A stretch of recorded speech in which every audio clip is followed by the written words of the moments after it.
troublemaking breeze, then you can throw away your keys.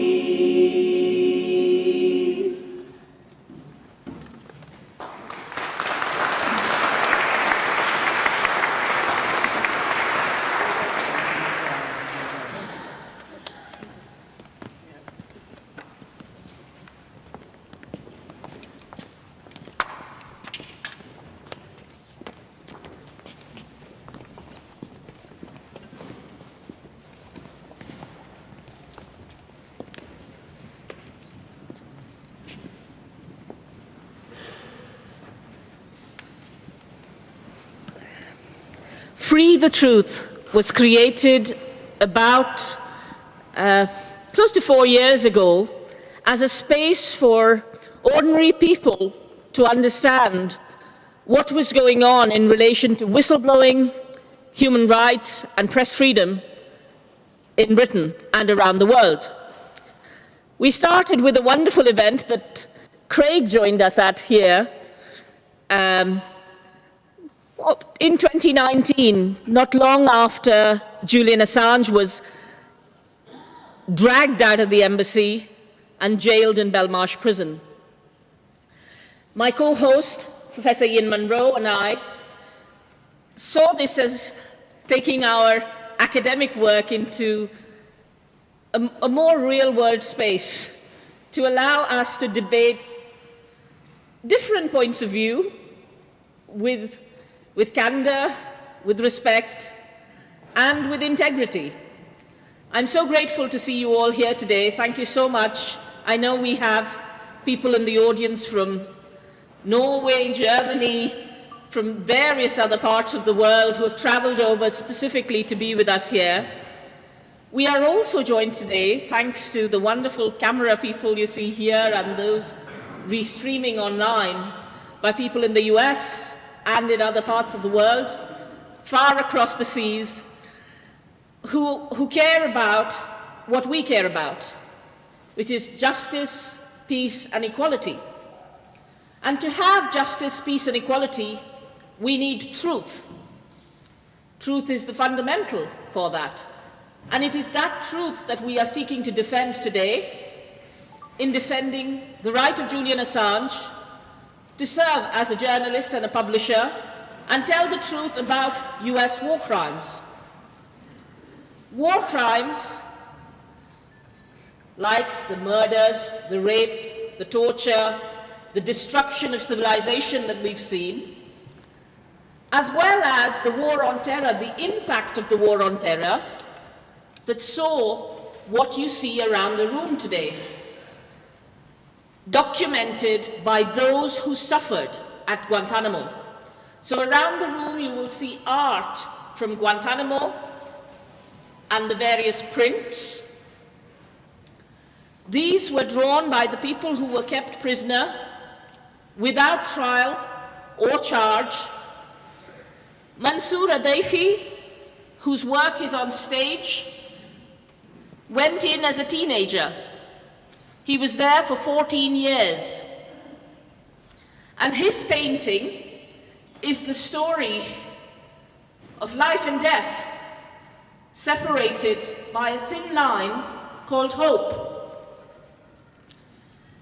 And his piece, he says, talks about the fact that the US cannot keep people dead in Guantanamo, or essentially living but dead in Guantanamo, while continuing to, we in Europe, we in the US cannot keep people dead while continuing to cherish our lives, because our lives are incomplete and not alive unless those around us are alive and happy too.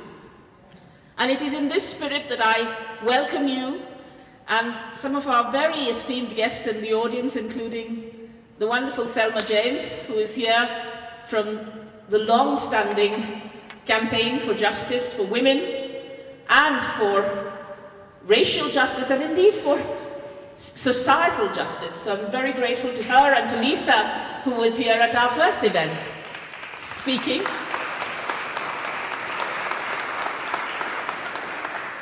and to all of you in the audience, many of whom I know for your work and your contributions to society. So I'm going to stop talking now and let you hear our wonderful speakers. And I'm going to try and resume my place without tripping over something first. This is the one for all the speakers, and I'm supposed to use that one.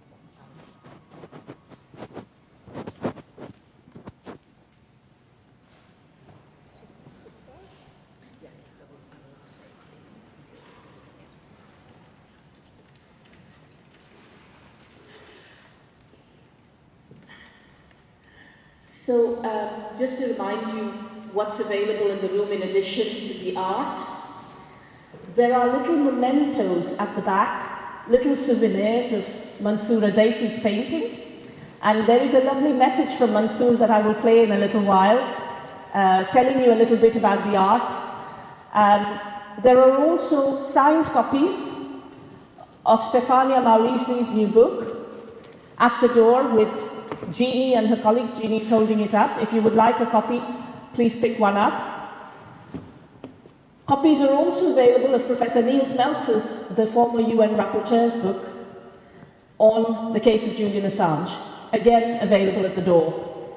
If you would like to make a small donation, if possible, at the end, towards the cost of hosting a bigger Guantanamo art event with the original art in May, please would you either make a donation in the bucket at the back, or if you'd like to make a larger donation or pay by card, because it will be quite expensive to bring the art for the first time outside of the US to Britain, please let me know and I will give you details. I'd like to start with our first speaker, Stefania Maurici. Stefania has done some wonderful work uncovering what really goes on behind the scenes in the corridors of power. She has done what good investigative journalists do. And it's indeed quite surprising and in a way disappointing that it has taken an Italian journalist to follow through on the corruption and the nepotism that we see in Britain today. I'd like to start by asking Stefania to say a little bit about her book, and then inviting Jonathan Cook, who is to our right, to say a few words as well about his analysis of the book. And Craig will then come in with his wide-ranging experience of the case and experience of being a whistleblower who brought to light torture in Uzbekistan and suffered for it. So Craig is here both as a journalist, one whom we regard very highly, given his well-read blog, and also as a journalist. So we have three wonderful journalists on the stage, and I invite Stefania first to please kick us off. So, thank you, Deepa, and thanks to all. It's a great honor to be here, and I feel honored that we started with a song which I really love, Bella Ciao, and which is a song about our fight against fascism, being Italy the country which invented fascism.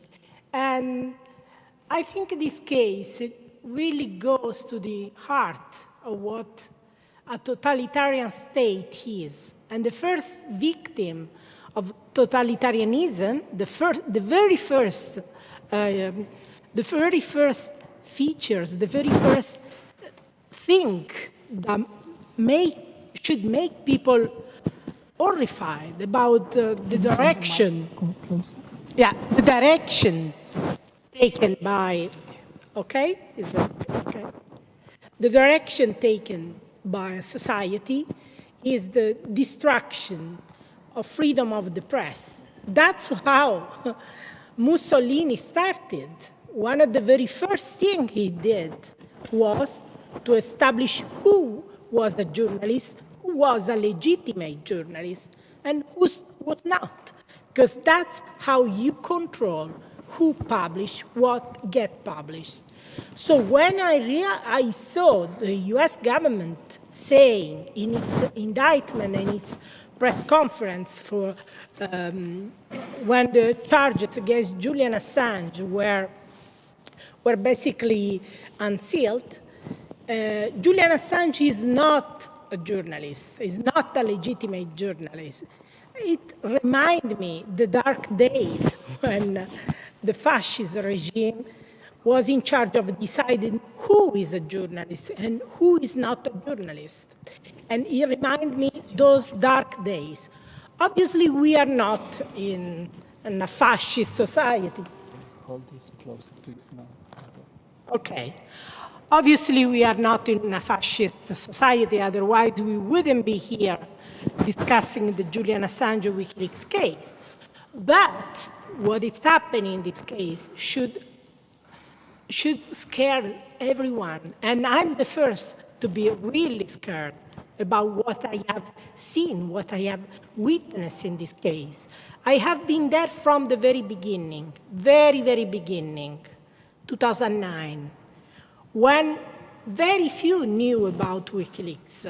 They hadn't published their bombshells like Collateral Murder, which made them famous around the world. And it all started because one of my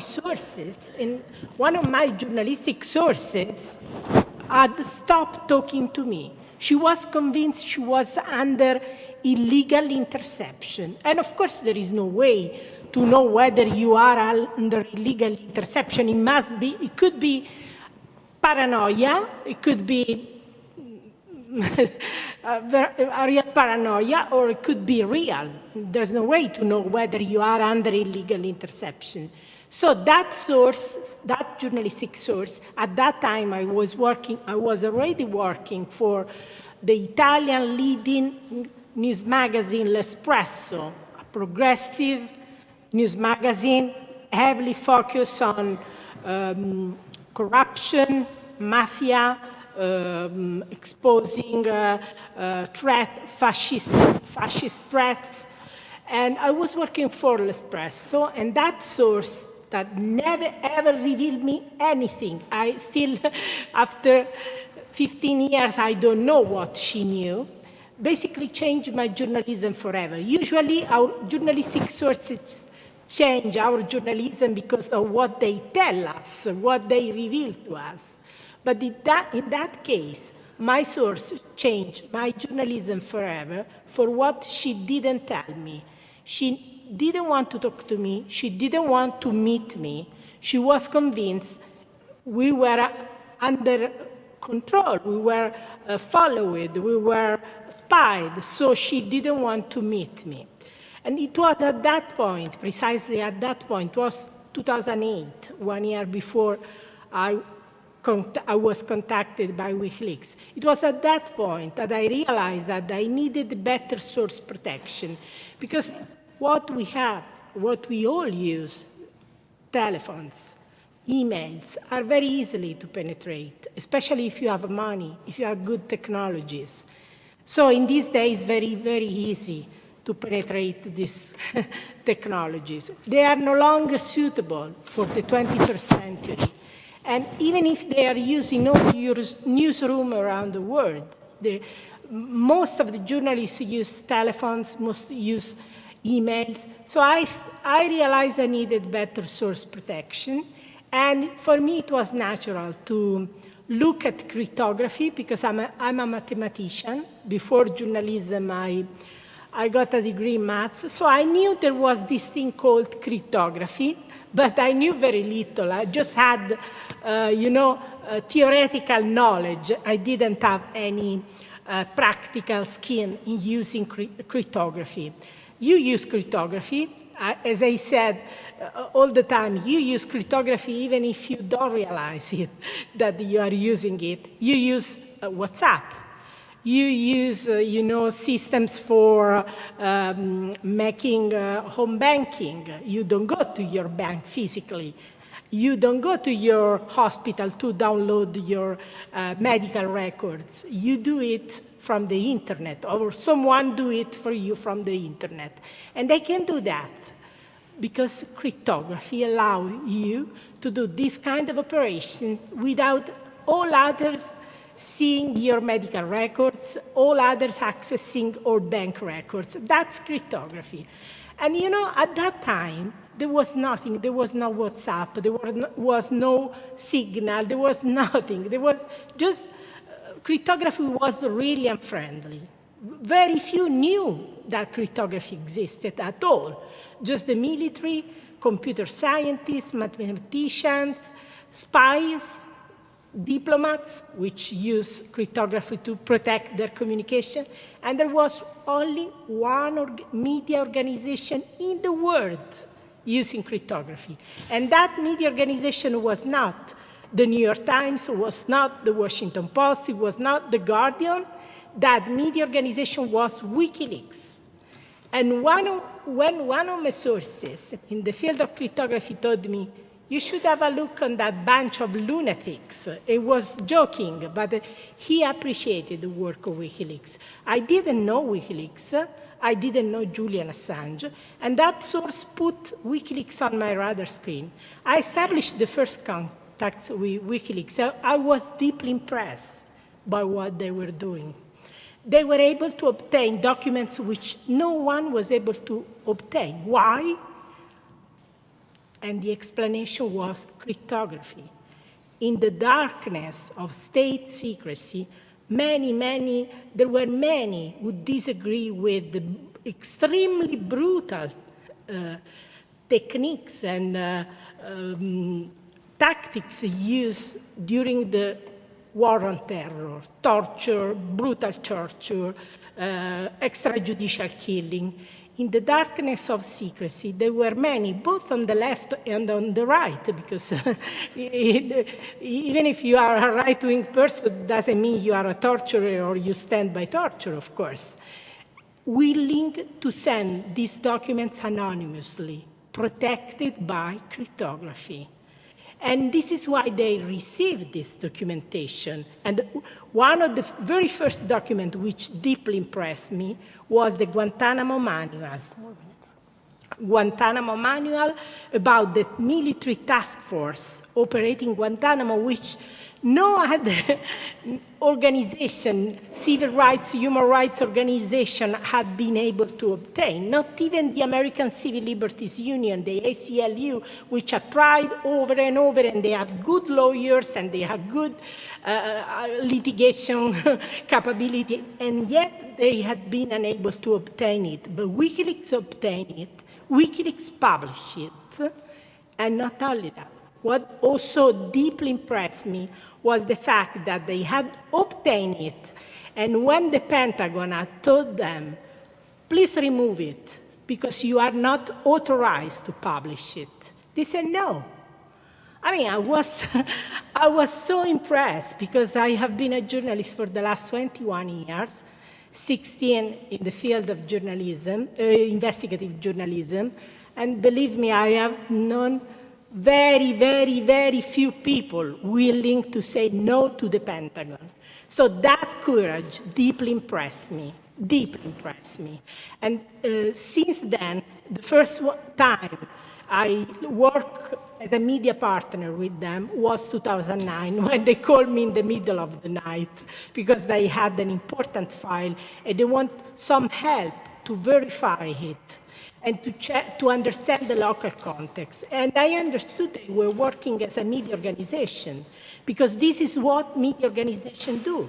They receive documents, they establish whether they are true, and they establish if they are in the public interest, or whether it is not gossip, it's not silly things. And if it's true and in the public interest, they publish. So since 2009, I work on all their documents, all their secret documents, especially those US secret documents for which Julian Assange risks 175 years. I think This case is absolutely outrageous. I'm here, I have published the very same documents for the last decade. I was never arrested, I was never put in prison. He has paid for all of us. It's absolutely crucial that we win this case and we free Julian Assange. Because if the government can win this case, if they can put in prison a journalist for revealing war crimes, our society will go straightly to fully authoritarian.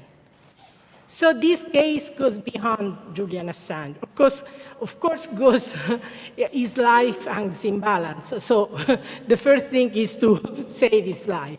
But this case is about the kind of society in which we want to live. Do we want to live in a society in which you can expose war crimes, you can expose torture? This is what a democracy is. In a totalitarian state, you cannot expose state criminality at the highest level. They kill you. They send you killers.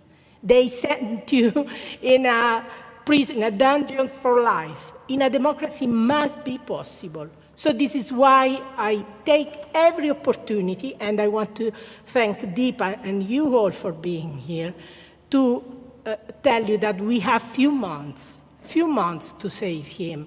And if he leaves this country, if he leaves Europe, he's gone. If he extradited to the US, he will be his death. And with him, it will be the death of the free press and the death of your right to know what the government is doing, the darkness of secrecy, with your money as a taxpayer and in your name. Thank you.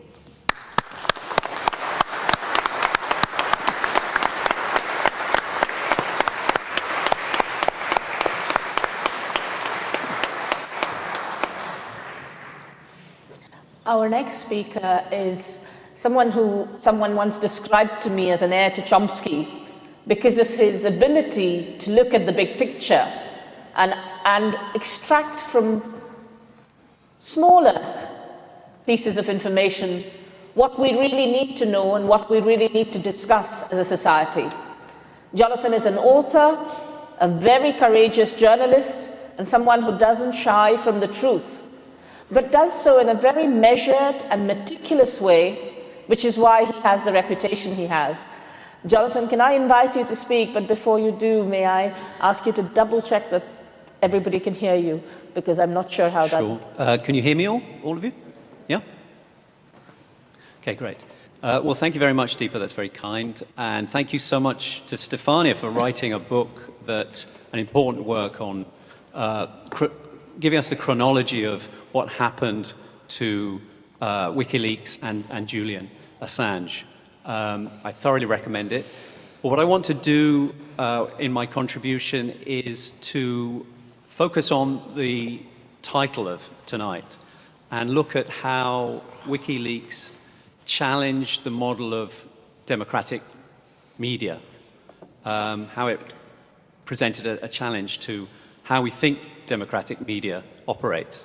And I want to quote at length a comment that Julian Assange made back in 2011 when he was talking about what he called perceived moral institutions, such as the liberal media. And this is what he said: "What drives a paper like The Guardian or The New York Times is not their inner moral values, it is simply that they have a market. In the UK, there is a market called educated liberals.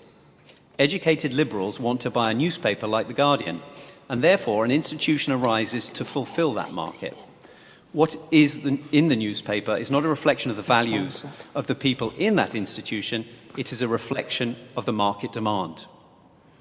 Now, Assange presumably came to that insight having just spent a year working with those two newspapers on the Afghan and Iraq war logs. I think one of the mistakes we typically make when we think about the so-called mainstream media is imagining that its outlets evolve in some kind of gradual bottom-up process. We're encouraged to assume that there's at least an element of voluntary association in how media institutions form. At its simplest, we imagine journalists with a liberal or left-wing outlook coalescing, gravitating towards other journalists with a similar outlook. And together they produce a left-wing or liberal newspaper. And I think we sometimes assume the same thing about the right wing too. All of this requires ignoring the elephant in the room, billionaire owners. Even if we think about the owners, and we're usually discouraged to do so, we tend to suppose that their role is to provide funding for these free exercises in journalistic collaboration. For that reason, we infer that the media represents society. It offers a marketplace of thought and expression in which ideas and opinions align with the vast majority of the population. In short, the media reflects a spectrum of acceptable ideas rather than defining and imposing that spectrum. Of course, this idea is ludicrous if we pause to think about it. The media consists of outlets owned by and serving the interests of billionaires and large corporations, or in the case of the BBC, a broadcasting corporation entirely reliant on state largesse. Furthermore, almost all media corporations need advertising revenue from other large corporations to avoid hemorrhaging money. There's nothing bottom-up about this process. It's entirely top-down. Journalists operate within these ideological parameters. They're strictly laid down by their outlets' owners. The media doesn't reflect society. It reflects the interests of a small elite and the national security state that promotes and protects the elite's interests. Those parameters are wide enough to allow some disagreement, just enough to make Western societies look democratic, but the parameters are narrow enough to restrict reporting, analysis, and commentary so that dangerous ideas, dangerous to corporate state power, almost never get a look in. Put bluntly, media pluralism is the spectrum of allowable thought among the power elite. If this doesn't seem obvious, it might help to think of media outlets like any other large corporation. Let's take an example, a supermarket chain. Supermarkets are large warehouse-like venues stocking a wide range of goods, arranged similar to the other ones, but usually there's a slight variation in pricing and branding. Despite this essential similarity, each supermarket markets itself as radically different from its rivals. It's easy to fall for this pitch, and most of us do, to the extent that we end up identifying with a particular supermarket over another one, believing it shares our values, or it embodies our ideals, or it aspires to things that we hold dear. We all know there's a difference between a Waitrose and a Tesco, but we might struggle to identify exactly what that difference amounts to. It's hard to know beyond the competing marketing strategies and the targeting of different shopping audiences. All supermarkets share a core capitalist ideology. All are pathologically driven by the need to generate profits. All try to fuel rapacious consumerism among their customers. All create excessive demand and waste. All externalize their costs onto the wider society. Now let's bring it back to the media. They're there to do essentially the same thing, each of them. They can only monetize their similarity by marketing it as a difference. They brand themselves differently, not because they are different, but because to be effective, if not always profitable, they must reach and capture different demographics.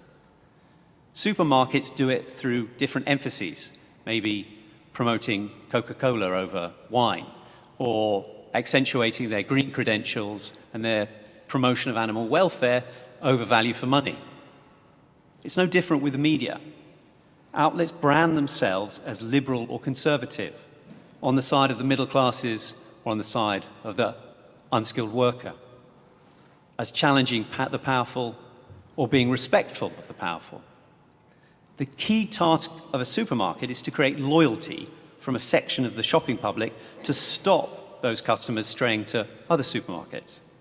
Similarly, a media outlet reinforces a supposed set of shared values among a specific demographic to stop readers straying to other publications, looking elsewhere for their news, their commentary, and their analysis.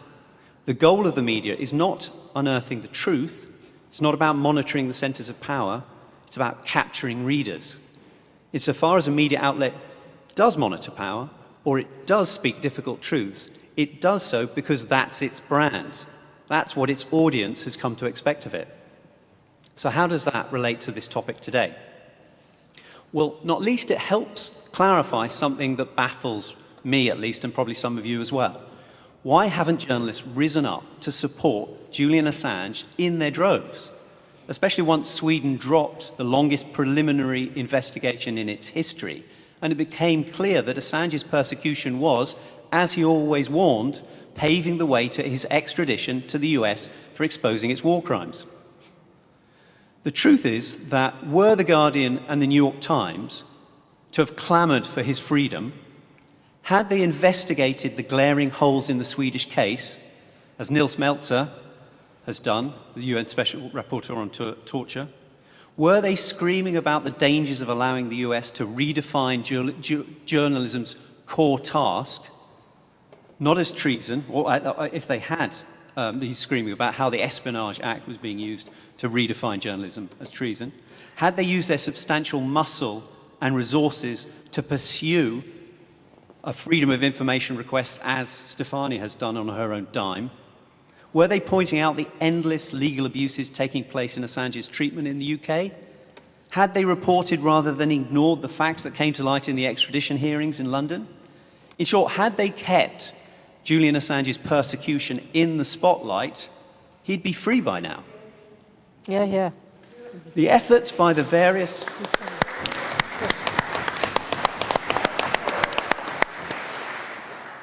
The efforts by the various states involved to gradually disappear him over the past decade would have become futile. They would have been self-sabotaging. At some levels, journalists understand this, which is precisely why they try to persuade themselves and you that he's not a proper journalist. That's why they tell themselves they don't need to show solidarity with him, and why some of them even amplify the state's demonization campaign against him. By ignoring Julian Assange, by othering him, they can avoid thinking about the differences between what he has done and what they do. Journalists can avoid examining their own role as captured servants of corporate power. Assange faces 175 years in a maximum security prison, not for espionage, but for publishing journalism. Journalism doesn't require some special professional qualification, as brain surgery and conveyancing does. It doesn't depend on precise, abstruse knowledge of human physiology or legal procedure. At its best, journalism is simply gathering and publishing information that serves the public interest. Public, that's you and me. It doesn't require a diploma, it doesn't require a big building or a wealthy owner. Whisper it, any of us can do journalism. And when we do it, journalistic protections ought to apply. Assange excelled at journalism like no one before him because he devised a new model of forcing governments to become more transparent and public servants more honest, which is precisely why the elite who wield secret power want him and that model destroyed. If the liberal media was really organized from the bottom up rather than the top down, journalists would be incensed and terrified by states torturing one of their own. They'd be genuinely afraid that they might be targeted next. Because it's the practice of pure journalism that is under attack, not a single journalist. But how that isn't how corporate journalists see it. And truth be told, their abandonment of Julian Assange, the lack of solidarity they've shown, is explicable. Journalists aren't being entirely irrational.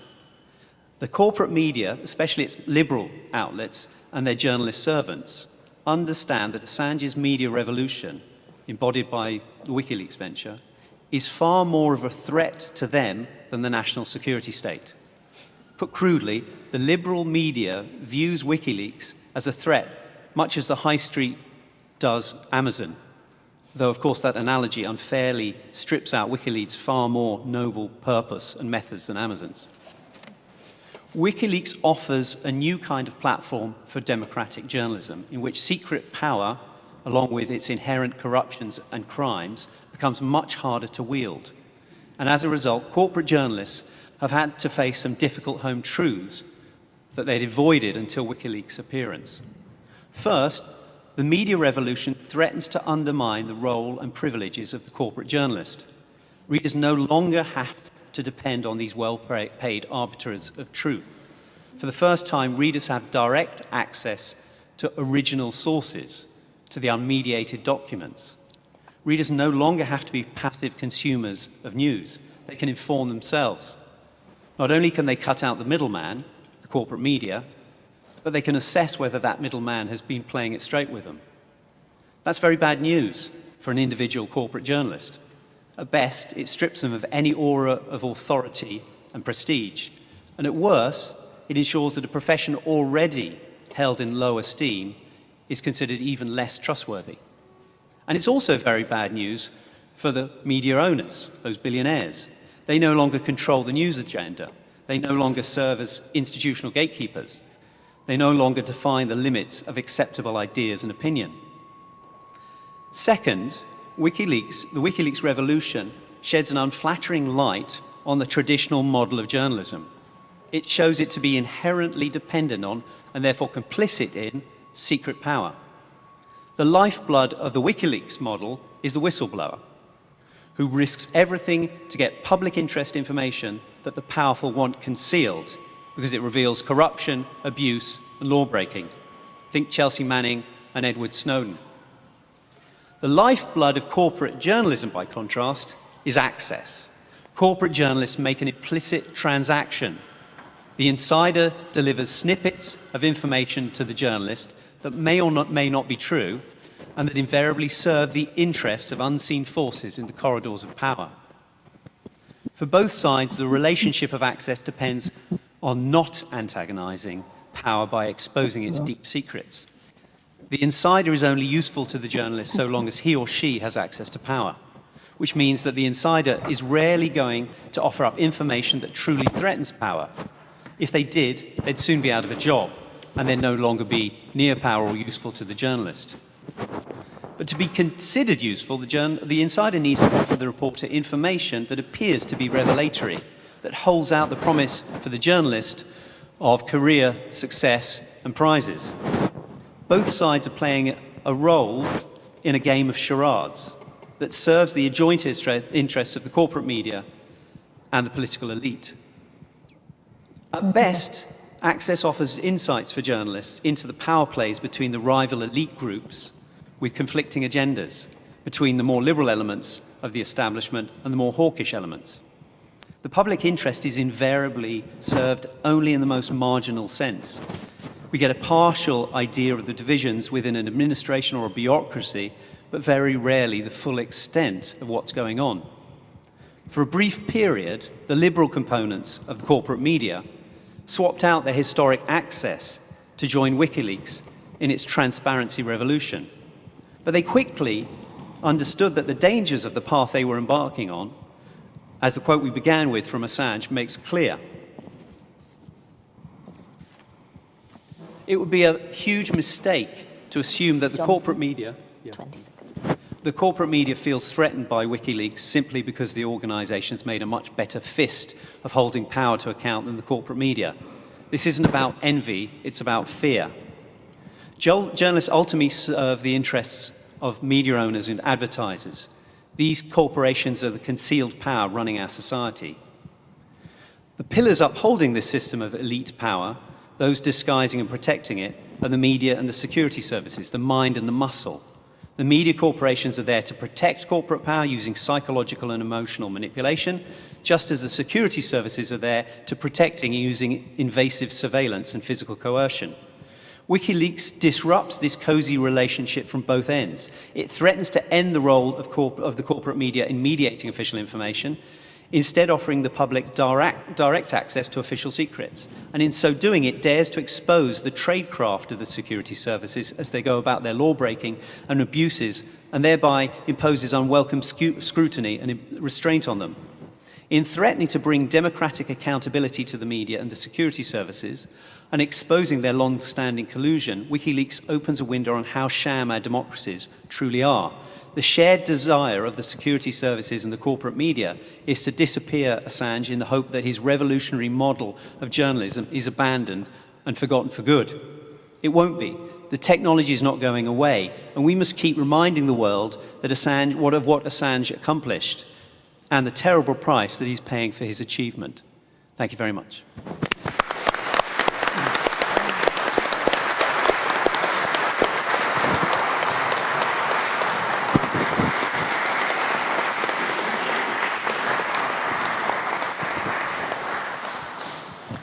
Thank you, Jonathan.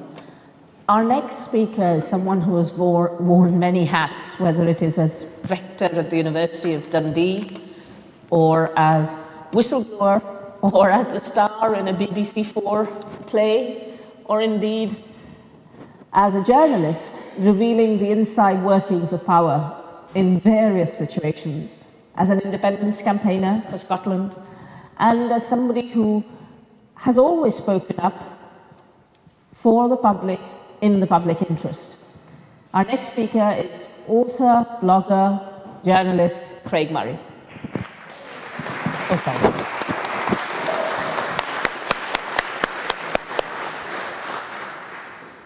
Thank you. Thank you. It's lovely to be here again and to see so many people I know here again, and also happily to see some people I don't know. It's great to have some new faces along. I should start by saying I think I'm the only person in the United Kingdom who officially is not a journalist, according to a decision by the High Court of Scotland, which is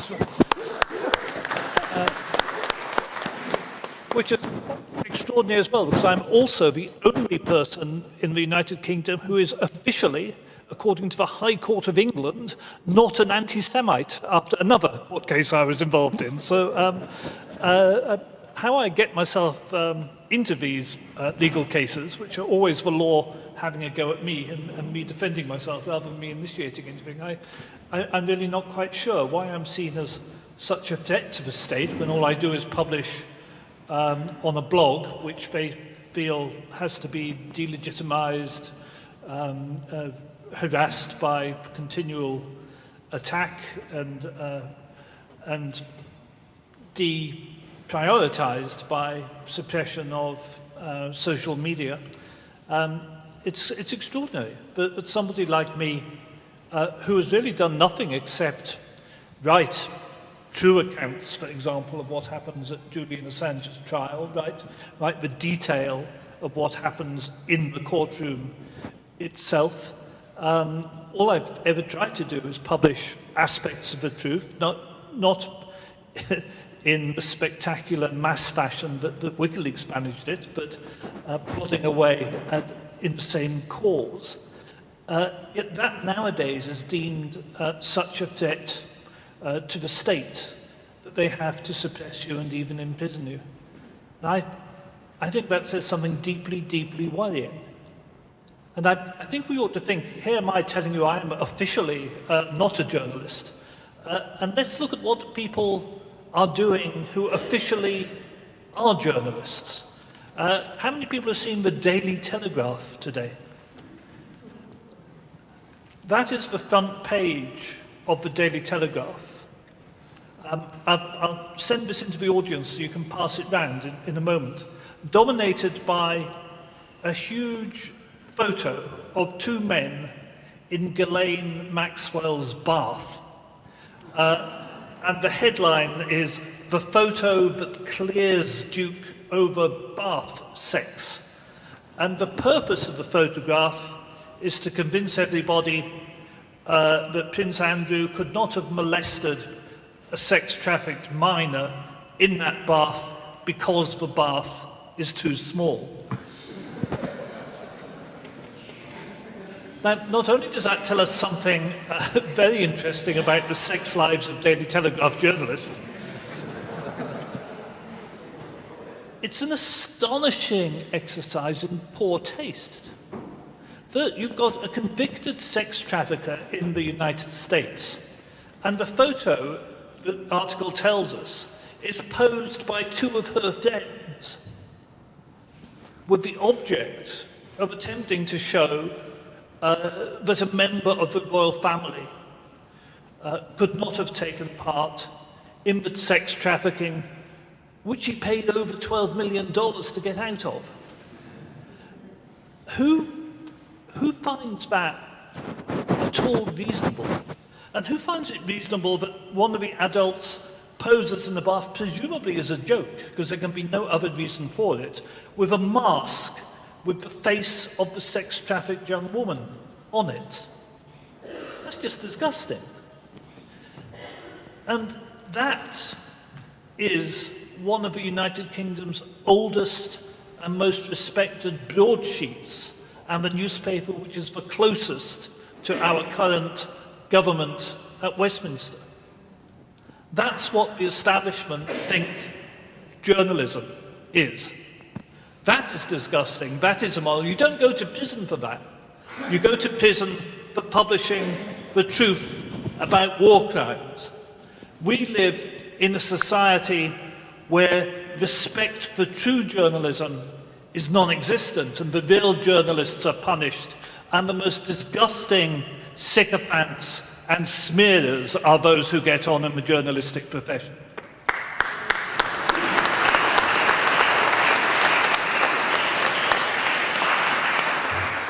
If someone could grab this, if you could pass it around the audience just so people could look and see what I was talking about while I continue.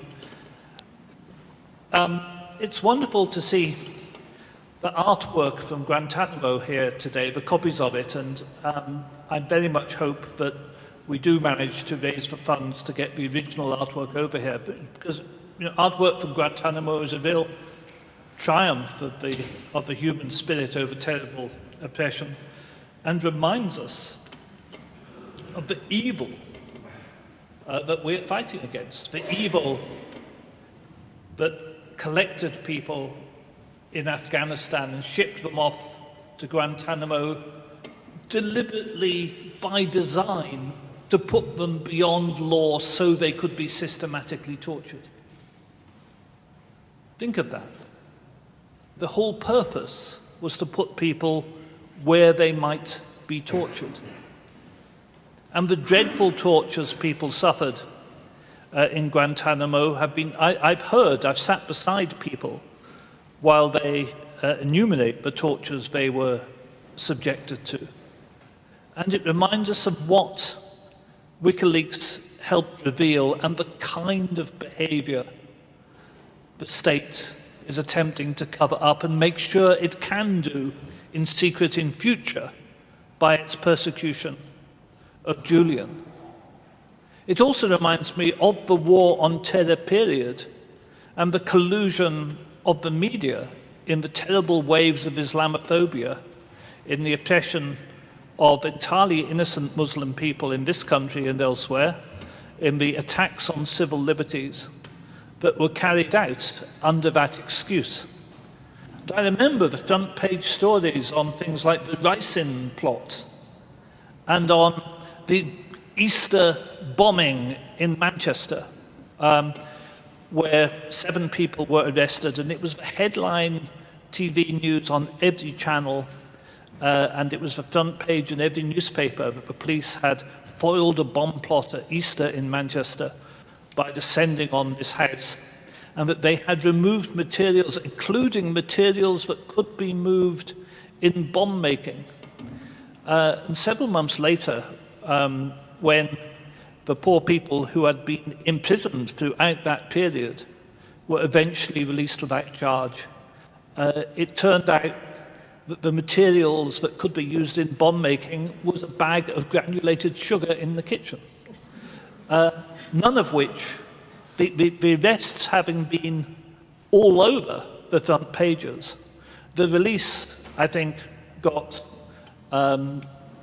one very small paragraph on page 7 of The Guardian, and that was about it. The fact it was all simply untrue was never published. And that was a deliberate ramping up of fear and a stoking of Islamophobia by the security services, amplified by the media.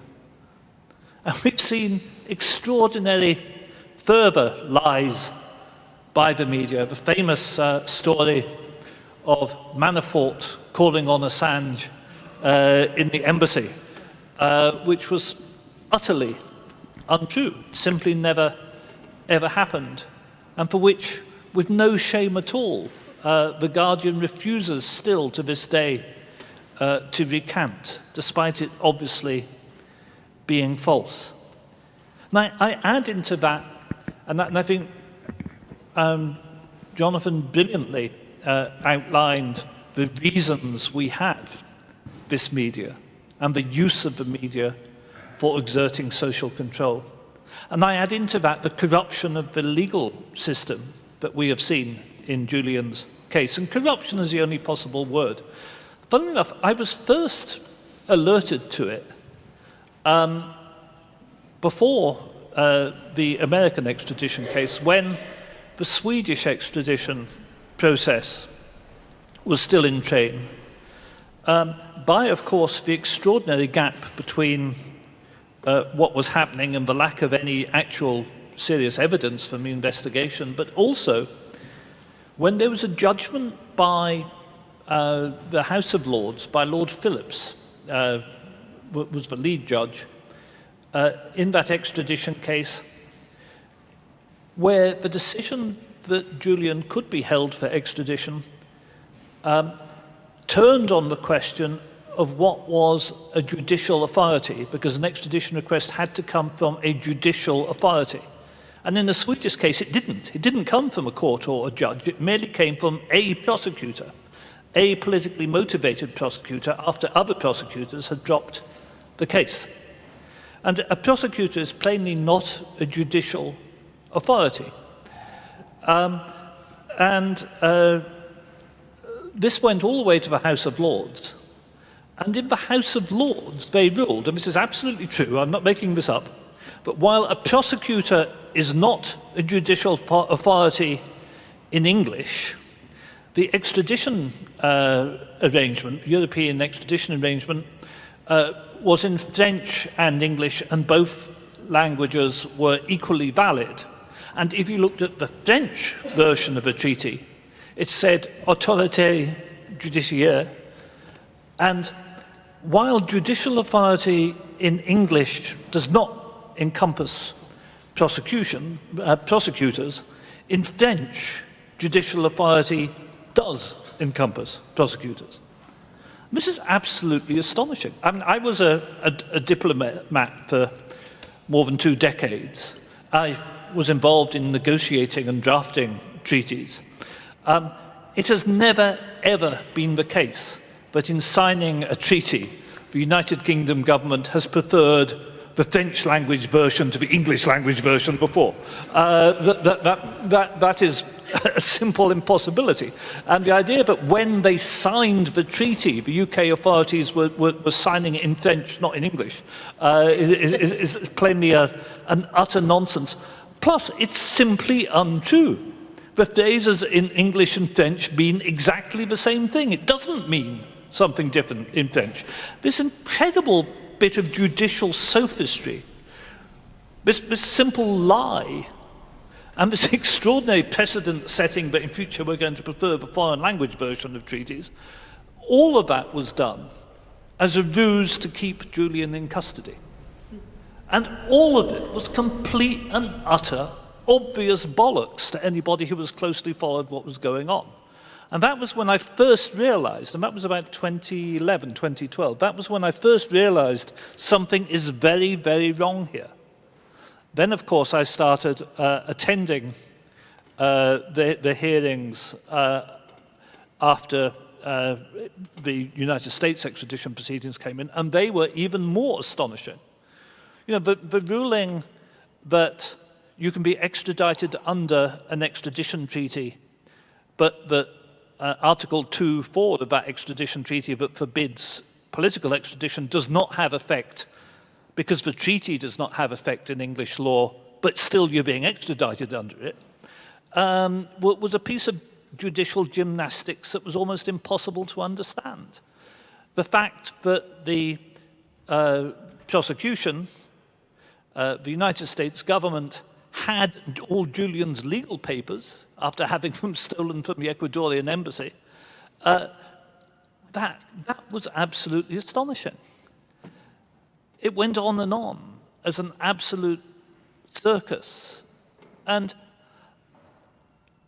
we are at a stage where something needs to change. We need a massive uprising in public opinion because we have a controlled media, we have a controlled judiciary, we have increasing restrictions on freedom of speech where it's almost impossible to find any platform, not even a meeting hall, in which you can voice opposition to the war in Ukraine, for example. We are living in a society which has crept further and further towards fascism and is continuing to do so. And it gets worse year after year after year to the point when we really are almost there. Getting Julian out of jail has to be the start of a fundamental change in society and the way society is heading. But until we manage to wake up more of society and to wake up the so-called liberal left into what they are going along with and what they are allowing to happen in our country, that won't happen.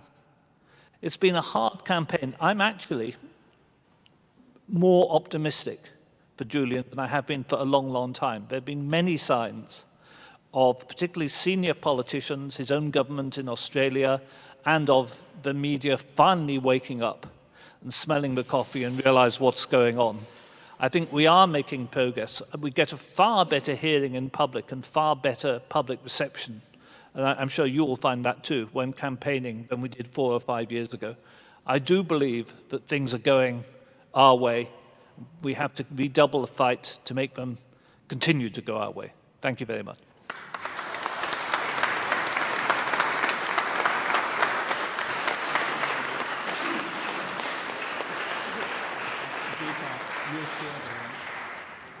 The other one.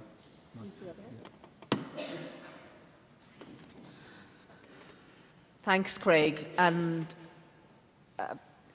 as the legal observer in the hearings, I have been astonished at the kind of rubbish that we get, including being told that I could take in pen and paper, but I'm not allowed to write.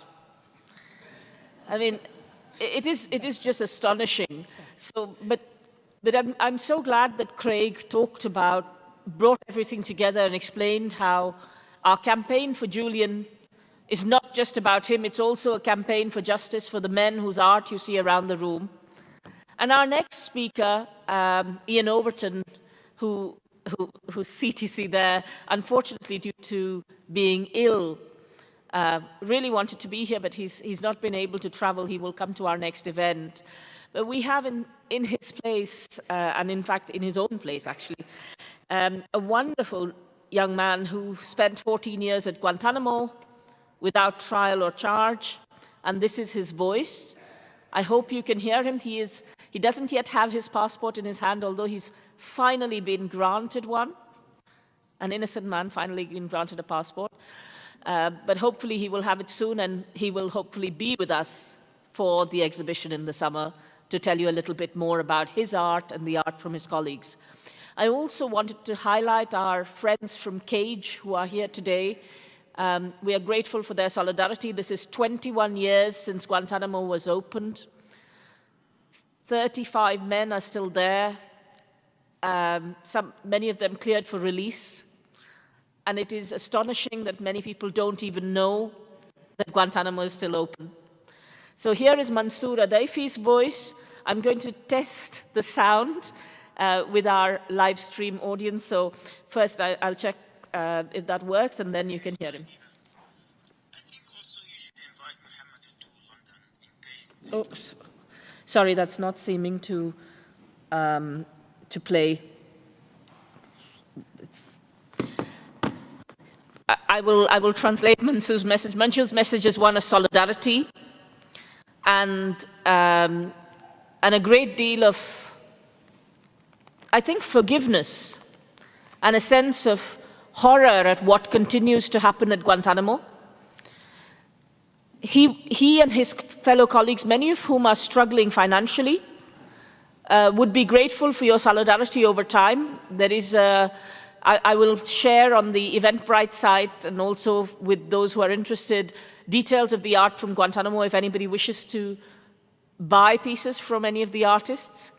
But unless Eileen Chubb is here, if she is in the audience, I can't see Eileen, is she?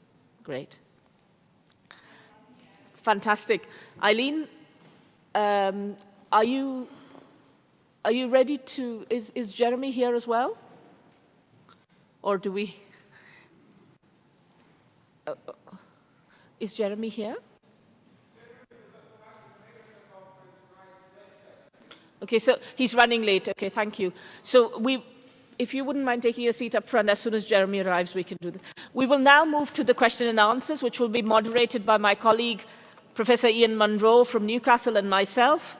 Unfortunately, this mic is no longer working, so we're going to stick with one mic, so we might just have to share it between us. I hope you can still hear us. So we'd now like to start with questions from the audience. If you would please raise your hands. And if anybody who's watching on the live stream is watching through things like YouTube, where your question is being handed over, I believe some colleagues in the audience are going to bring your questions through as well. So if you're on the live stream and you have any questions of any of the speakers, please let us know. Questions from the audience, please. Yes, Eileen. Eileen Chubb is here with us, and Eileen will, of course, introduce herself later, but she's here on behalf of a number of whistleblowers. So.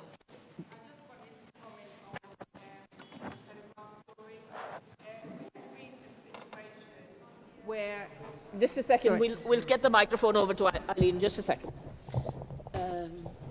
Gordon, would you mind? Thank you so much. No, we'll grab it.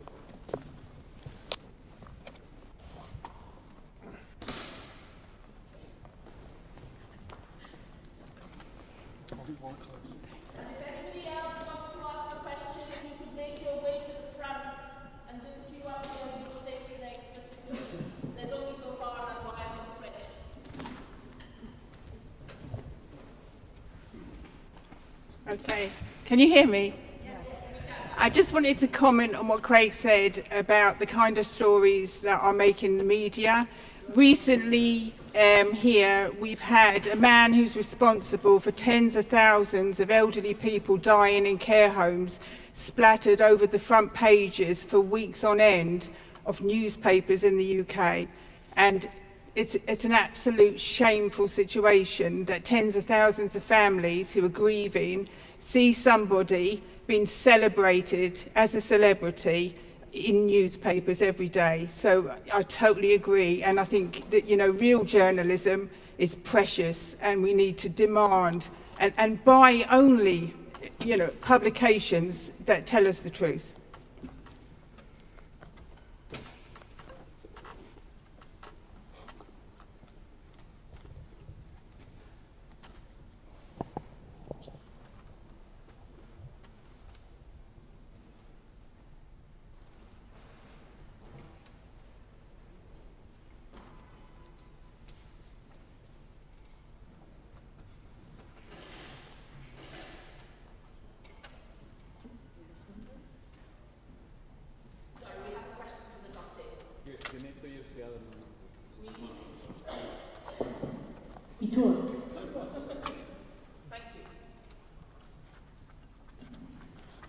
Well, I wanted to ask a question of Stefania.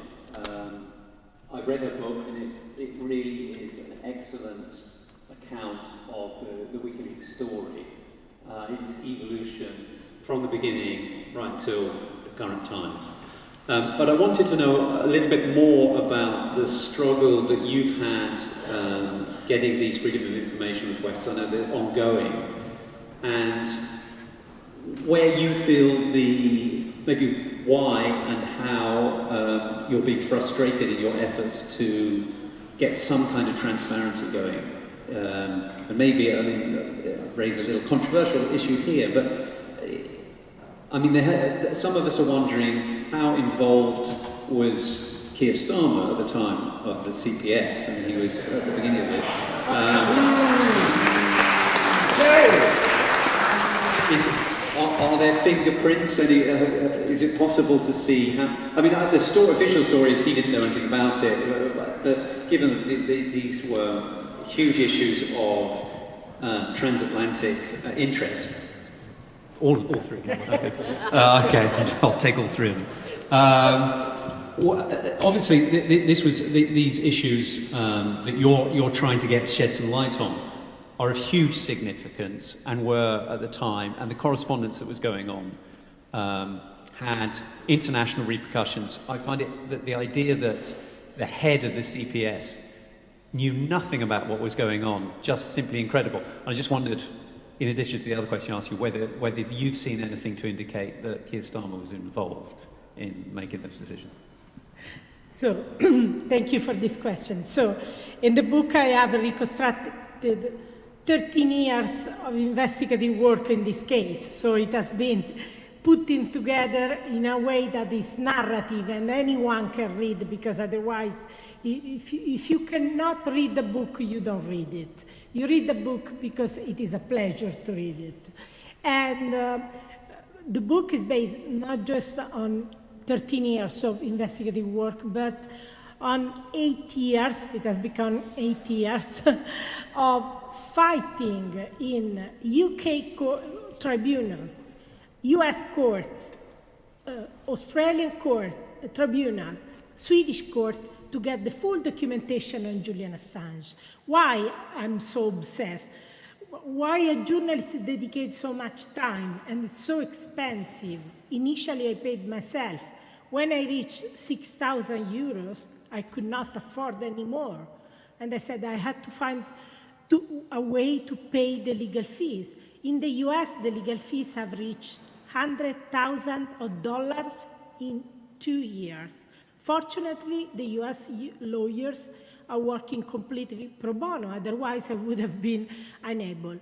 Why this work? This work because in 2015, after Julian has spent 5 years basically confined, initially under house arrest, then in the embassy without not even an hour outdoors. And I was basically witnessing how his health started collapsing. And every time I visited him, was a very visible process, his health collapsing. In 2015, I realized that no journalist had tried to get the document about this case. How can you win a case if you don't know the facts? You cannot. And an Italian prosecutor, our Italian prosecutor, can be very good, and it is not coincidence that basically we are the only country in the world which nailed the CIA agents which kidnapped a person in Milan. We were the only to identify them and to get a final sentence, to charge them and to get the final sentence because of our prosecutors and their independence. So an Italian prosecutor told me, why this case is paralyzed? There is nothing normal about this case. And I said, because the Swedish prosecutors don't want to go to London to question Julian Assange and to decide whether to charge him for rape, if they have enough evidence, or to drop the charges. And he said, this is not normal. It shouldn't be like this. The prosecutor should go there to question him immediately and to decide whether to drop or charge him, drop the case and charge him. And he said that this is not normal. We Italian prosecutors traveled through Brazil to question very dangerous mafia people, and they cannot fly from Stockholm to London to question him. You must discover why they don't want to go there. Of course, I'm an Italian journalist. I have no sources inside the Swedish prosecution. So the only option I had was to use the freedom of information. I filed this freedom of information request in Sweden in August 2015, and what I obtained was incredible. Basically, the Swedish authorities provided evidence that it was the Crown Prosecution Service, at that time headed by Sir Keir Starmer, who told the Swedish prosecutor, don't come here to question him. And by doing so, they basically advised the Swedish prosecutor against the only legal strategy which could have brought to a quick solution of the case, questioning Julian in London and decided how to go ahead. So I got this documentation, and it was clear that the crucial decision on the Julian Assange case were taken between 2010 and 2013 when Keir Starmer was heading the Crown Prosecution Service as director of the prosecution. However, there is not a single email documented that he instructed the Crown Prosecution lawyers to take this decision about Julian Assange. However, we cannot say who took this decision. We know the name of the lawyer, Mr. Portclose, but we don't know whether he received any instruction from the top of the Crown Prosecution Service headed by Sir Keir Starmer. The only way to know is to obtain the full correspondence. Problem is that the Crown Prosecution Service destroyed the correspondence about the case while it was still ongoing and highly controversial. And again, I ask our prosecutors, we have all sorts of judicial scandal, legal scandal in Italy, and I ask very experienced prosecutors, is it normal? Do we have any example of this destruction of documents as the Crown Prosecution Service did? And the prosecutor said, no, this is not normal at all. We not even ever had a scandal like this. So these documents have been destroyed, and I have discovered this in 2017, November 2017. A month after, I went to the embassy to discuss this with Julian Assange, December 2017. I discovered 2 years later what happened while we were talking. Someone secretly accessed all my devices, unscrewed my phone, extracted the SIM. We were spied secretly. Fortunately, they took pictures, so we have evidence that this really happened. Since 2017, when I discovered this destruction of crucial documents, I have been fighting against the Crown Prosecution Court to obtain information about who destroyed the documents, on whose instruction, how, and they refused to provide explanation. Yesterday, we had a new hearing here in London about this documentation. And basically, I'm still fighting to get this documentation, and soon, new important revelation will come out thanks to this litigation. And I really hope to get any information about the role of the Crown Prosecution Service, any alleged involvement of Keir Starmer, because I tried to ask, I tried to contact his spokesperson, I tried to email, I got no reply. And I'm trying to get this documentation at all costs, because these documents are dynamite. And that's why 4 governments are denying me access to this documentation. If it was normal documentation, they would have released it. They are not revealing these documents because these documents contain evidence of serious mishandling, serious corruption in the case. Thank you.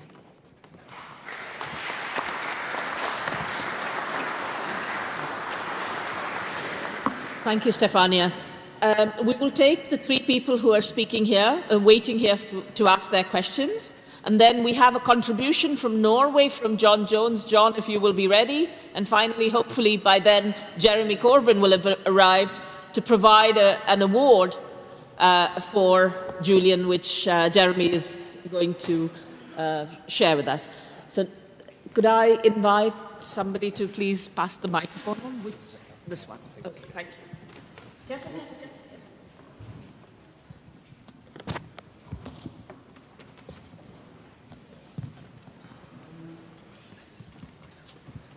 Could I request you all to maybe, even if, of course, comments are welcome, but if you keep the comments really brief and focus on the questions, because I think we have about 20 minutes more time. Could I also make a specific announcement to those watching on the live stream? Please stay on the live stream after the speakers have finished, because our kind streamers are going to take you around to see the art, because you cannot be in the room. So I see Jeremy has arrived, thank you. And when we take the questions, then we will have a contribution from John Jones, and then we will have Jeremy presenting the award.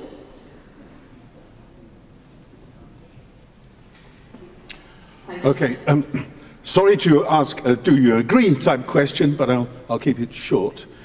It's to do with the language that we're using. Do you agree we should stop using the language of alienation that belongs to the enemy? Because Chelsea Manning just did what any human being is supposed to do. When you become aware of a crime being committed, you are supposed to tell everybody. And Julian Assange did what any normal publisher should do, tell everybody.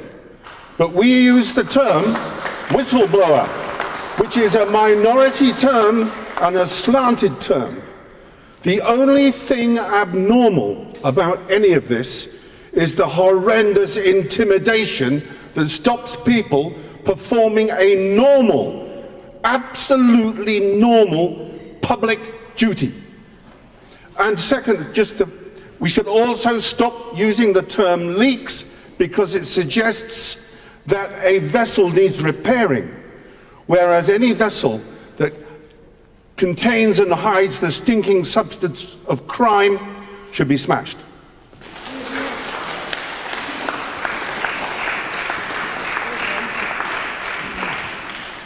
Good evening. I've got a quick question for Jonathan. Recently I met some young journalists and very ambitious, beautiful kids. And I said to them, if you join a major organisation and it starts doing the things that it's done to Julian, what would you do? What advice would you give them in that situation?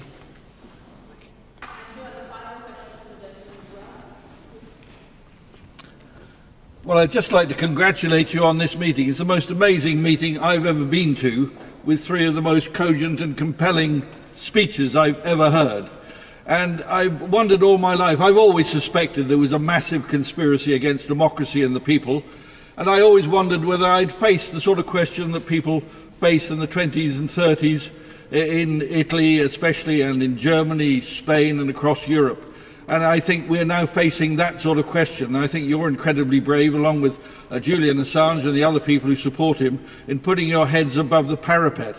But my question really would be, where's the next generation?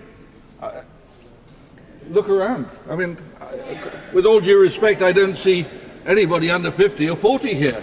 I mean, all the people... Oh, I'm terribly sorry, there's one. All right. Well, with one exception, where are they? It's going to be their world that they're going to live in, and God help them if we lose this battle. Thank you very much. I think there were a few who responded to your query, but I will now request the speakers to both respond to the three queries that were raised and also make their concluding comments. Thank you.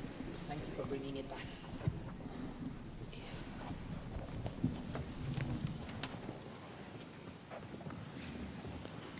Well, let me address the question that was addressed to me. What advice would I give to young journalists who are starting out and want to achieve the kind of transparent society that WikiLeaks was and is still trying to achieve for us?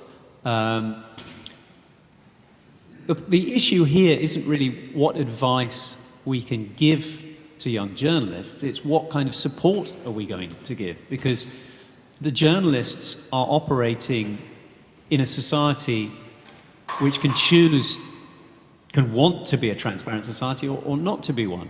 There are lots of platforms now for young journalists, more than when I was a young journalist. you worked your way up the ladder. You started on a local provincial newspaper, you got your exams done, and then you hoped you could get your break in London, and the whole thing was controlled. You were selected.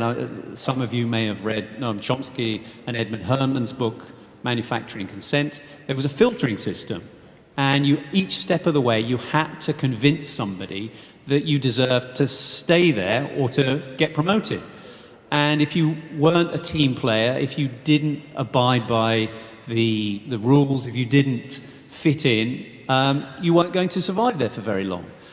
And if you couldn't sustain a position in a newspaper, you were doomed as a journalist. You could maybe publish your own little newsletter and put it out somewhere and hope a few people would read it. We're in a totally different world now, where you can create your own readerships. We have platforms like Substack, where you can send out to potentially tens or hundreds of thousands of readers. We have social media, where you can develop your own followings. And we have a world where people can share information almost instantly. So there's the platforms, and obviously Julian Assange and WikiLeaks were at the very forefront of developing those platforms to make our societies much more transparent. The problem here is where is the support for those kinds of ventures? Where's the support for Julian Assange? Where's the support for WikiLeaks?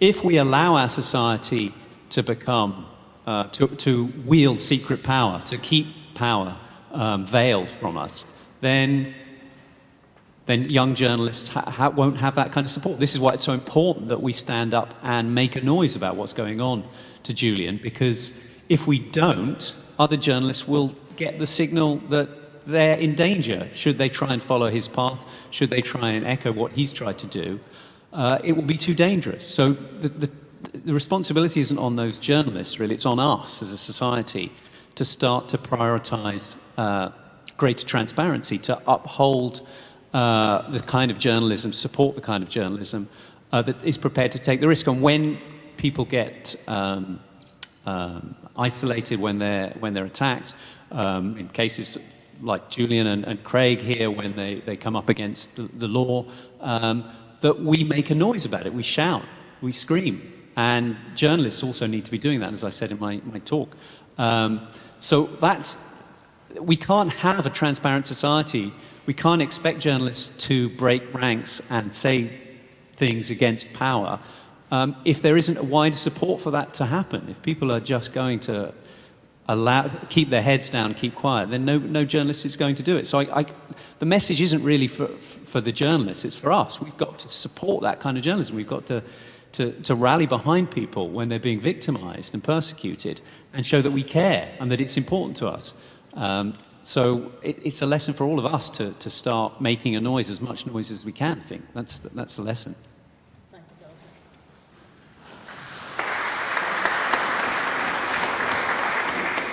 Yes, I definitely agree. There is hope.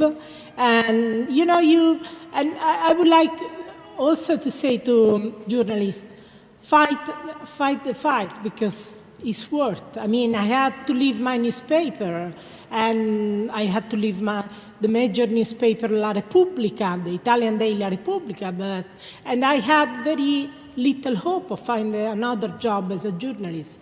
But I did. And I saw my income collapsing, which is not a good thing, but I would do it again to do my job. Absolutely would do it again.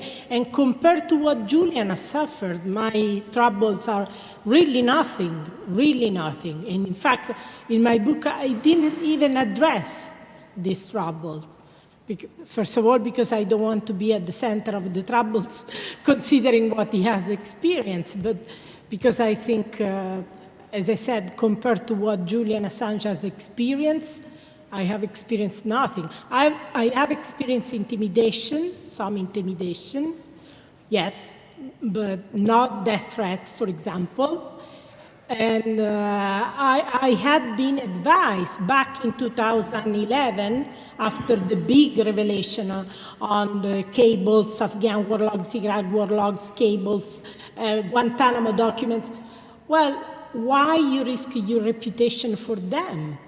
You got your scoops from them, drop them because it will close many doors to you. And it was true. It did close many doors professionally, but absolutely was worth. So to a young journalist, I would say, do it because it is definitely worth, absolutely. And I just want to reply to the question on the young people. Yes, I noticed there are many, we need the young people. I think many old people have seen the darkness and they see the dark days coming again with the return of authoritarianism, with the destruction of free press. So they are the first to be alarmed. But I noticed that when I explain to the young people what this case is about, they immediately understand what is at stake. So I'm not pessimistic, I would say. Thank you, Stefania. Craig, final words?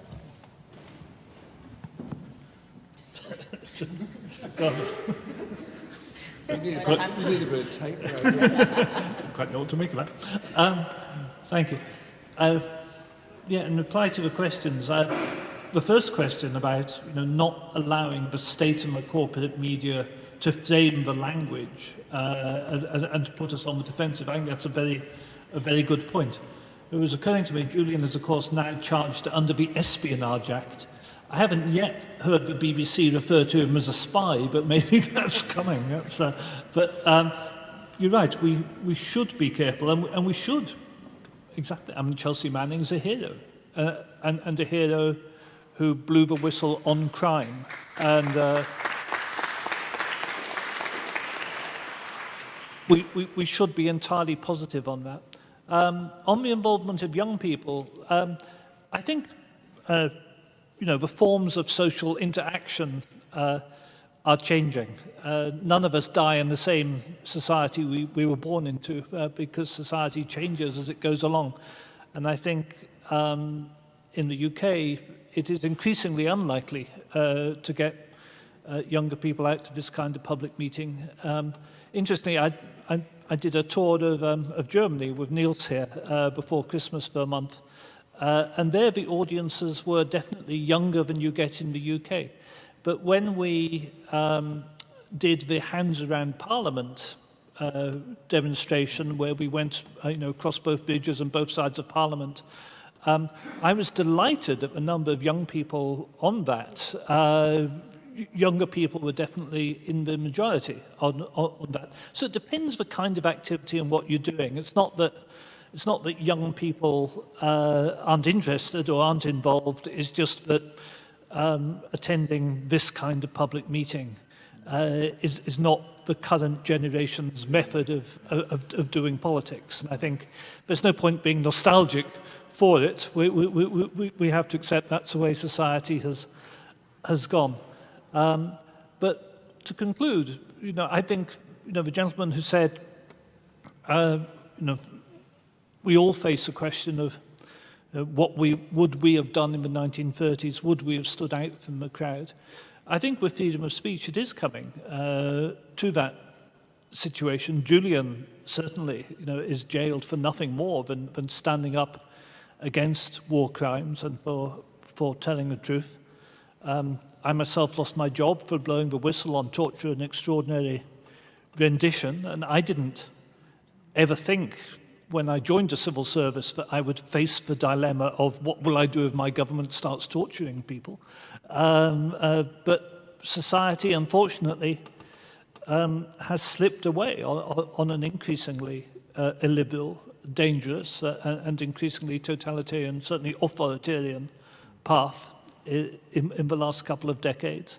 And there's no sign of it getting better. And we have to ring that alarm bell very strongly and persuade more and more people they have to stand up in the way that Julian has done.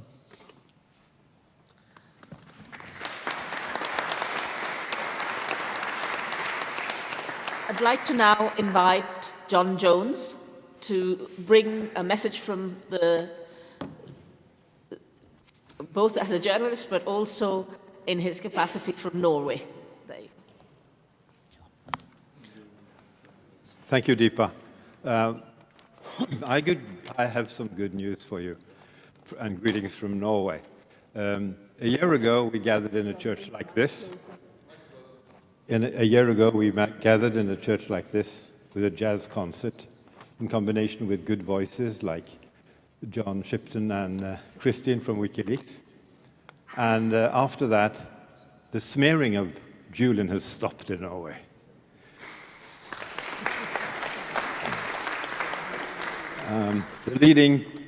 The leading broadcasters are actually speaking nicely of him, which is a shock to me, but it's great. It's possible to turn the tide.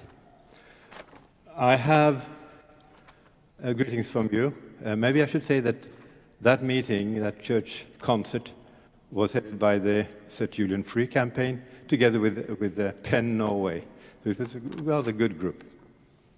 I have two greetings from you, to you from Norway. One from Professor Mats Andenæs. You might know him as the former chief or chair of the UN Working Group on Arbitrary Detention. And Mats says, "Dear Julian," it's directed to him, "we will forever be grateful for what you have done and still do, and what you represent together with WikiLeaks.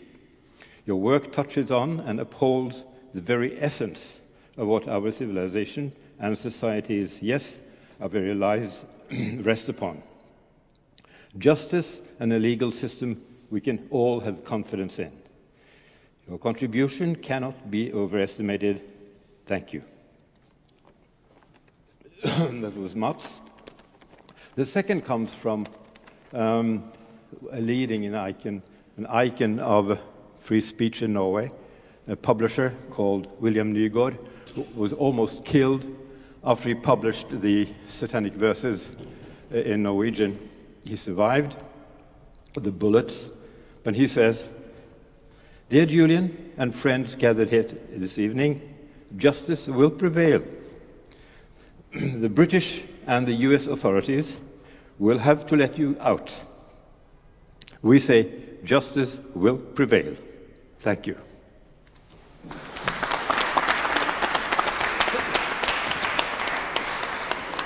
Thank you, John. And before our final contribution, which is the award to Julian, which Eileen is going to introduce and Jeremy is going to present, and Craig is kindly going to accept on behalf of Julian as a friend, I want to introduce two other people in the room. We have our Picket artist, Inga Byström, sitting at the front. She's been doing little sketches of those at the table and around there. She has an exhibition across the road for those of you supporting the RMT and the other, the nurses' pickets. So please do take the details from Inga and please visit the wonderful art that she has displayed. I'd also like to thank the people who make this event possible. Firstly, the stewards from the JADC, who came in early, set everything up, organized everything, and provided the wonderful cakes as well. Thank you all for what you do and for standing outside Belmarsh in the cold, in the wet, standing in Piccadilly, standing in other places, and to those around the world in the various Free Assange groups who are taking action to stand up for democracy, human rights, and press freedom. Thank you also to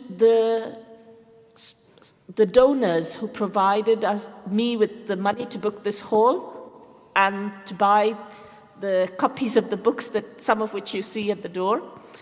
So I'm very grateful to you. I'll now hand over to Eileen Chubb, who has a wonderful history of whistleblowing as one of the original Bupa 7 care home whistleblowers, and who now, through her organization and the work of so many whistleblowers, brings together the best in society to allow us to know what happens behind closed doors to our friends in prison, to our friends in care homes.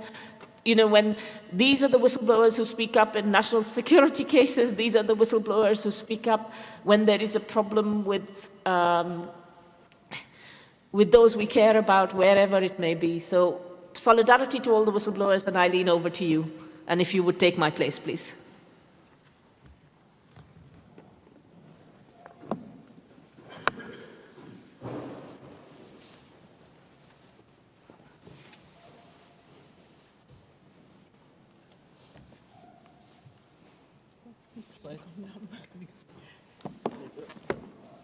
Do I have to hold it? Can I just say, amazing speakers, and thank you to everyone who's organised this tonight. It's been really, really informative. The Gavin McFadyen Award is aimed at improving free press, a really, truly independent media that stands up for truth and informs us what's going on. And the idea of the award, in memory of Gavin, is to take a stand and try to say, this is the way journalists should report, this is the way it should be done, and to try to make it the norm. Why is a free press so important? We recently called for evidence from whistleblowers and other witnesses who had, at considerable risk to themselves, reported abuse and other wrongdoing to the relevant authorities, such as regulators. We knew people were being failed by these authorities, and we expected hundreds of witness statements. That deadline has been extended because the evidence continues to flood in, and at the last count, we had received over 23,000 accounts of people being failed by police, regulators, safeguarding. Where do you go when the established authorities are failing on this scale? Journalists are not the regulator of last resort. They are often the only hope of getting wrongdoing exposed. And such wrongdoing, one of our whistleblowers from probation, this week in the news, 2 people killed, 5 people in fact were killed, and 1 young girl raped and murdered on a driveway walking home. Those offenders had been downgraded from high risk to medium risk. One of our whistleblowers in Liverpool lost her job for reporting exactly that risk. So every day we see the consequences. Behind every whistleblower, there are hundreds and sometimes thousands of lives at risk of serious harm, avoidable death and horrendous abuse. May there always be whistleblowers and journalists with the courage to publish the truth, because we've never needed them more.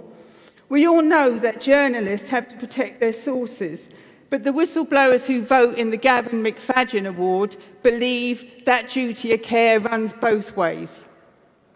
The Gavin McFadyen Award is the only award in the world where whistleblowers vote for journalists who have made a real difference by exposing wrongdoing, corruption and human rights abuses.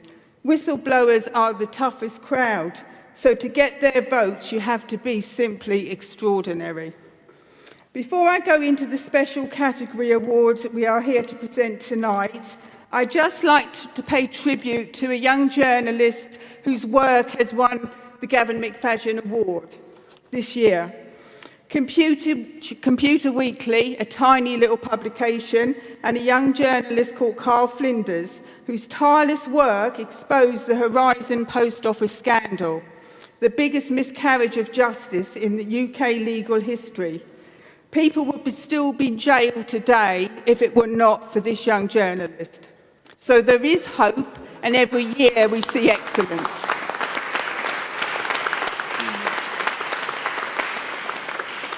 This year, whistleblowers also voted for one special category winner, the journalist whose work and case most exemplifies the importance of a free press.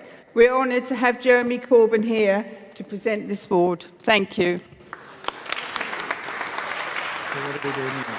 You want to stand up? You want to say a few words, Jeremy? It's for Julie. You're talking on behalf of Julie. You are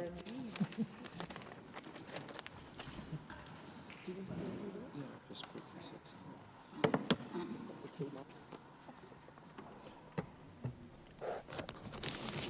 It's called the Try Mike event. Thank you very much. Just to say, I've just come from Adelante, the Latin American annual conference, which we held at the Hamilton House, the National Education Union place, and there were colleagues there from Ecuador who were genuinely very supportive of Julian Assange, and we expressed our support for Julian at that conference, which was overwhelmingly well received by everybody there. And indeed, his cause is supported by a number of very important leaders across Latin America, particularly President López Obrador in Mexico, Lula in Brazil, and others. They were all making the case to the US to stop the appeal and so that Julian Assange can be freed. And so our campaign goes on everywhere we can raise it. And I'm very proud to present this award, Gavin McFadden Award 2022, special category, the journalist whose work most exemplifies the importance of a free press, Julian Assange.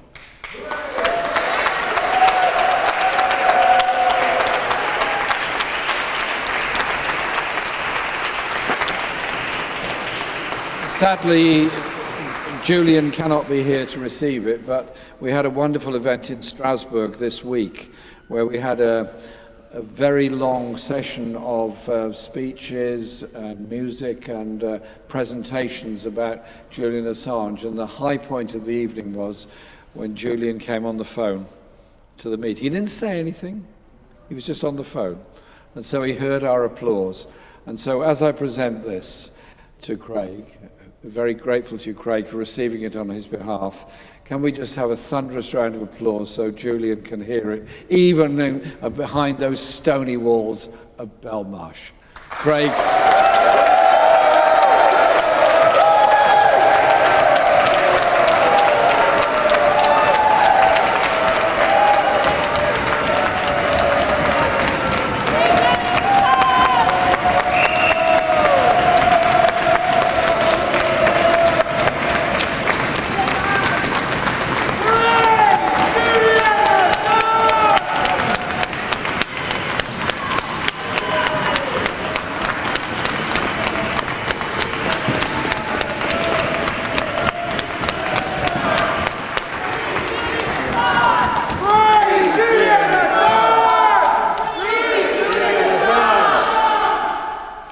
Thank you. He's a jolly good fellow.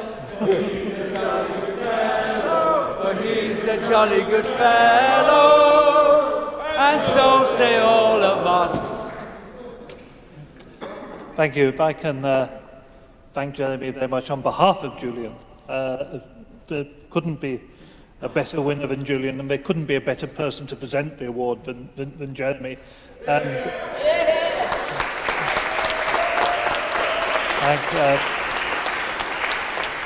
Jeremy's contribution to freedom and equality over many, many decades is something which we're very, very proud to be associated with. So thank you very much, Jeremy. Thank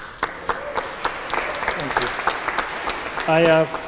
It's also, even though only as a proxy, it's rather nice for me to have an award with Gavin on it. I remember after one evening with Julian in the Ecuadorian embassy, Nadira and I had stayed too late and probably drunk too much to get home to Ramsgate, where we lived at the time, and Gavin offered us to go and stay with him at his home with his lovely wife.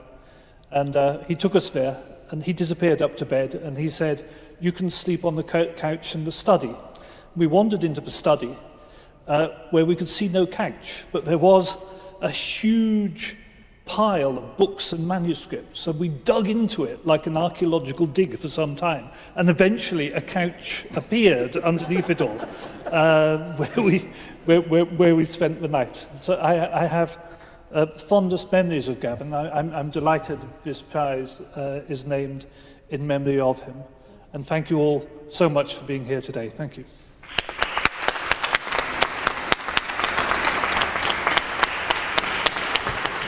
And we will end as we started with the wonderful choir. Please do join us. And Thank you very much for being here. Just a reminder to those watching on the live stream, please stay online so you can see the art as it is walked through the room. Those who are here, please feel free to look at the art as you walk around. Please look at the books at the back, and please don't forget to collect a memento in aid of the exhibition in the summer. Do you want the microphone again? Okay. Do you need the microphone again? Here. Shall I get this to you? There we go. Sure, it's not here. It's You will need all three, so maybe you don't want to stand there.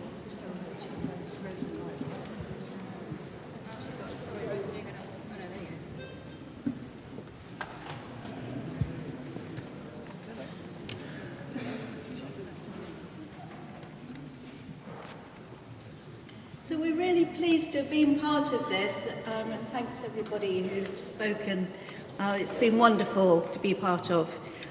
This song, which is our second song, is called Legal, Illegal. It was written by Ewan MacColl in 1977, sung by him and Peggy Seeger, and there have been cover versions by others.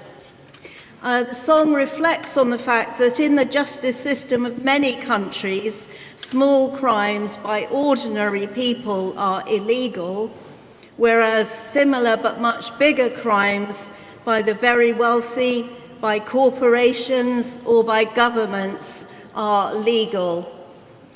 And I've just lost, my phone's just turned itself off, but I'll try and remember the last bit, which is we're going to sing a version with a new verse written by Roz to reflect Julian's situation and the trial that's described in Nils Meltzer's book.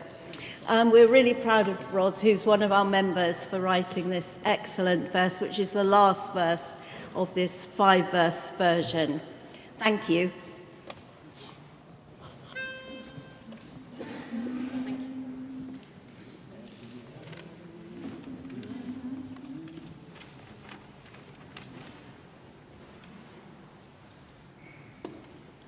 Every time you pick up a newspaper, every time you switch on the TV, you can bet your boots that at some point you'll see a high-ranking copper or Tory MP calling on all who are British and free to stand up and defend law and order. It's illegal to rip off a payroll. It's illegal to hold up a train, but it's legal to rip off $1 million or $2 that comes from the labour that other folk do. To plunder the many on behalf of the few is a thing that is perfectly legal. If you fashion a bomb in the kitchen, you're guilty of breaking the law. But a bloody great nuclear plant is okay. The plutonium processing hastens the day when this kind little isle may be blasted away. Nonetheless, it is perfectly legal. If your grandmother wishes to end it, it's illegal to poison her tea. But poison the rivers, the seas and the skies, and poison the minds of the nations with lies. If it's done in the interest of free enterprise, then it's proper and perfectly legal. To report from the front line is legal, embedded with our boys out there. But to find out the truth about crimes of our side and share it to counter the government lies could lead to a show trial and decades inside. But whoever said truth was illegal, to find out the truth about crimes of our side and share it to counter the government lies could lead to a show trial and decades inside. the truth is illegal.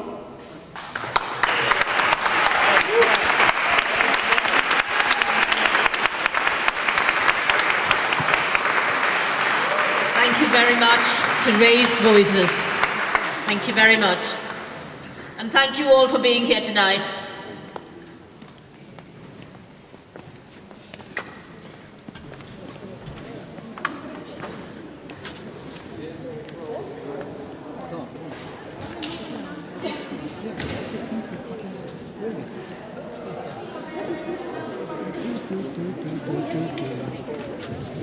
Is just a quick announcement for whoever is interested in joining weekly actions in support of Julian Assange in the streets of London.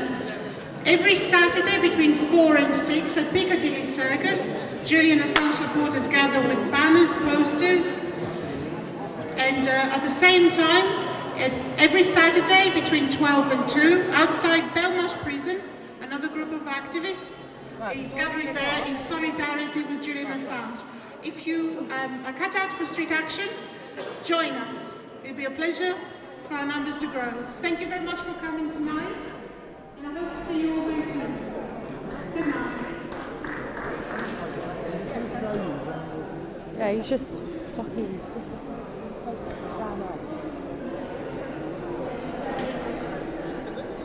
Yeah. What? This?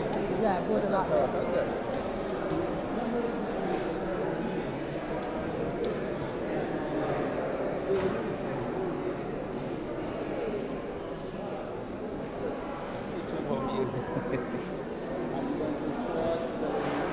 Yes, okay, so hi everybody, come along and let's have a look at this exhibition.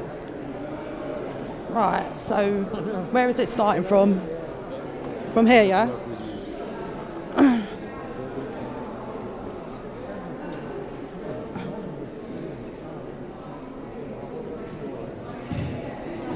Right, so here we are with Selbury 2014. This is a statue of Liberty.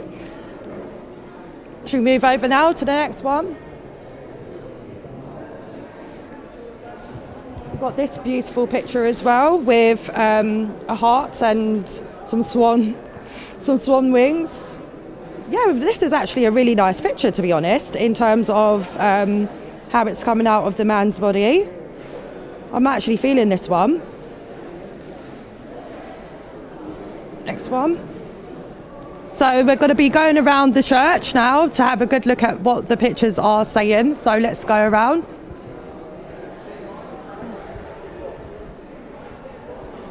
So here's another one from Selbury as well. And so this is Guantanamo Bay prisoners on their knees with the officers around them. This is a really hard-hitting one, to be honest, in terms of how the drawing set out.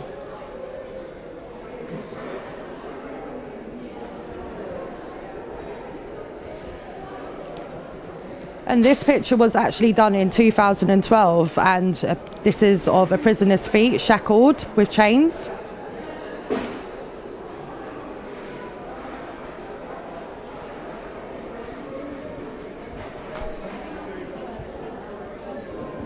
And here we have a prisoner actually being tortured.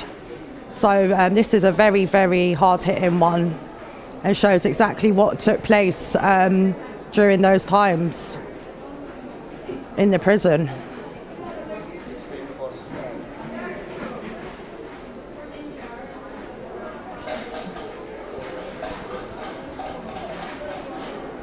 And here we have a prisoner that's been shackled and got his head covered. So for this picture here brings truth for me, really, because we actually saw these pictures exposed in newspapers during the Iraq War. So yeah, this is a perfect example of actually what took place out there.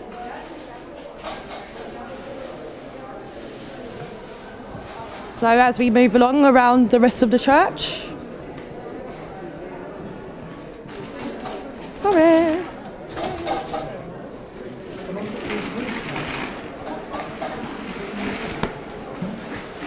Right, come and join me over here.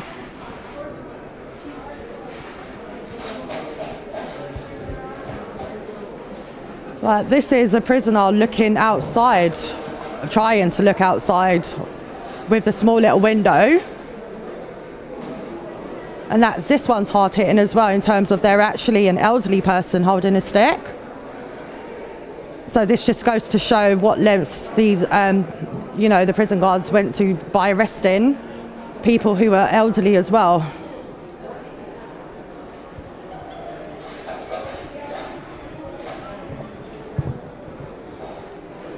This is just some of the tactics that the US and the British obviously used against the prisoners as well. Here we have a dog barking at a prisoner whose face is covered up. So just imagine how these prisoners must have felt, going through this, and what impacts that it has on them even now.